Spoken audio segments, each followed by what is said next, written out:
വേഗം ഒന്ന് കെട്ടിത്തീർക്ക്. ആ രാമൻകുട്ടി പോരും. മരണ വിടാൻ നോക്കൂല, മരണ തെറിയുറയവൻ. രാവണനെ കുലത്തോട് മുടുക്കി ഞാൻ.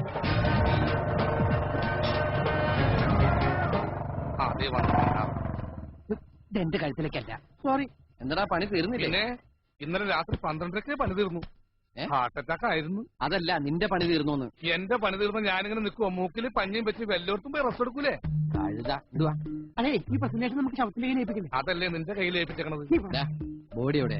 പൊറോസ് താഴേല് 2 കിടപ്പുണ്ടായിരുന്നു. ഇനി ഇവിടുത്തെ അമ്മായി എടുത്തിട്ടോന്നറിയില്ല. എന്ത് ബോഡി ശവം? ആ ശവം കുളിക്കാൻ പോയി. കുളിപ്പിക്കാൻ കൊണ്ടുപോയെന്ന്. ഇതൊക്കെ ഞാൻ പറഞ്ഞു എങ്ങനെ ശരിയാവാ? രാമകുട്ടി എത്തിയോ? കുളിപ്പിച്ചു മാറാനുള്ള ഡ്രസ്സാ വാങ്ങിച്ചോ. അയ്യോ, ഞാൻ കുളിച്ചിട്ടില്ല. എന്നാലും കുഴപ്പമില്ല, ഡ്രസ്സ് മാറിയേക്കാം. ഒരു മരണ വീടല്ലേ? നിനക്കല്ല, ശവത്തിന്. പിന്നെ ശവം കുളിച്ച് ഡ്രസ്സ് മാറി ഇപ്പൊ ഷോപ്പിങ്ങിന് പോകാൻ പോവല്ലേ?